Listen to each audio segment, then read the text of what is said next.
मेरे महबूब के महबूब, मेरे रकीब, यही रिश्ता है ना हम दोनों का। मुमकिन है कि तुम मुझे नहीं जानते हो, या शायद कहीं देखा हो मुझे किसी व्हाट्सएप डीपी पे या इंस्टाग्राम स्टोरी पे अपने महबूब के साथ, अपने छोड़े हुए महबूब के साथ।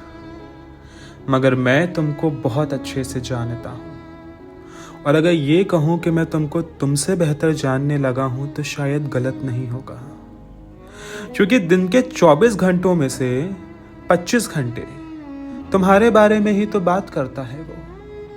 किस तरह तुम छोटी छोटी बातों पे हंस दिया करते थे, किस तरह तुम उसकी आवाज़ भर ऊंचा कर लेने से सिमट के रो दिया करते थे।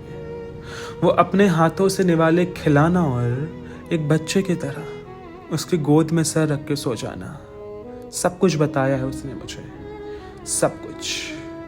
और यकीन मानो मेरे रकीब, मुझे तुमसे रश्क होता है, मुझे तुमसे रश्क होता है। और मुझे तुमसे रश्क होता है इस बात का नहीं कि खुदा ने संगे मरमर से तराशा है जिस्म तेरा, या मौसमों की सारी सरगोशियां तेरे जुल्फों में है, या नीले सागर की सारी गहराइयां तेरे आंखों में है, या कमल के नाजुक पंखड़ियों से बनावट तेरे होंठों की है। हरगिज़ नहीं। मुझे रश्क होता है तुझसे इस बात का कि तूने उसे छोड़ तो दिया है, मगर वो आज भी तेरी मोहब्बत की गिरफ्त में है। वो मेरे साथ मेरे बिस्तर पे लेटा होता है, मगर उसकी उंगलियां मेरे जिस्म को चूम के तेरे रूह में घुलना चाहती है। और तुम्हें पता है वो मेरी आंखों में इसलिए नहीं देखता कि उसको मेरी बेलौस मोहब्बत नजर आती है, या मेरे होठों के दाएं ओर के ऊपर के तिल को इसलिए नहीं देखता कि वो 14वें के चांद का दरबान बना बैठा है। हरगिज़ नहीं।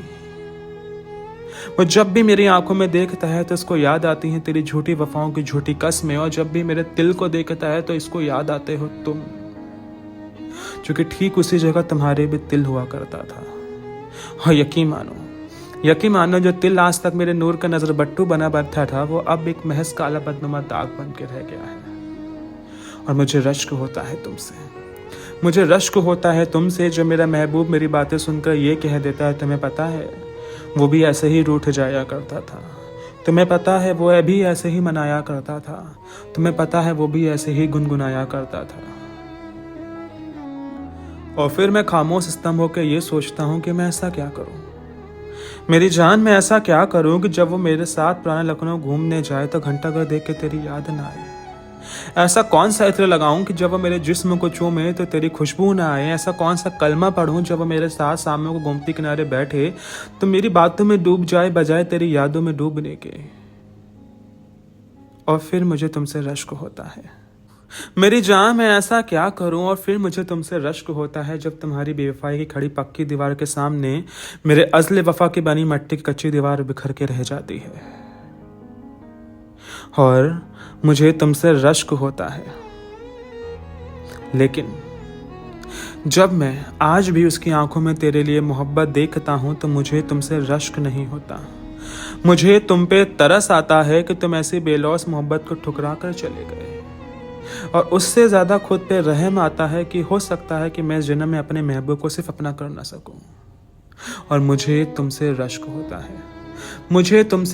होता है जब मेरा महबूब मेरे नाम में तुमको ढूंढता है, क्योंकि तुम्हें पता है एक ही तो नाम है हम दोनों का, आकाश। और उस वक्त मुझे नफरत होती है मेरे नाम से, पहचान से और ज़ात से, और एहसास होता है किस तरह इमरोज जलता होगा अमृता के प्यार में साहिर को देख के, और तड़प के अपने दर्द को कैनवास में उतार देता होगा। लेकिन मैं इमरोज नहीं हूँ मेरी जान, जो तड़प के अपने दर्द को अपने गजलों और नज़्मों में उतार के मर जाए। मैं वो प्रीतम हूँ मेरी जान, जिसने अमृता को चाहा भी, खोया भी, पाया भी, और खोने के बाद भी उसके नाम से जुड़ा रहा हमेशा हमेशा के लिए। हो सकता है मैं तुम्हारे दिए हुए जख्मों को कभी मिटा ना सकूं, अपनी मोहब्बत और वफाओं का यकीन और एहसास उसको दिला ना सकूं, मगर वो मुझको भूल जाए ऐसा कभी हो नहीं सकता, क्योंकि मैं इमरोज नहीं प्रीतम हूं मेरी जान। ये गुरूर है मेरा, मेरे रकीब, ये गुरूर है मेरा कि मैं इमरोज नहीं प्रीतम हूं मेरी जान। सरकार, सनम सरकार।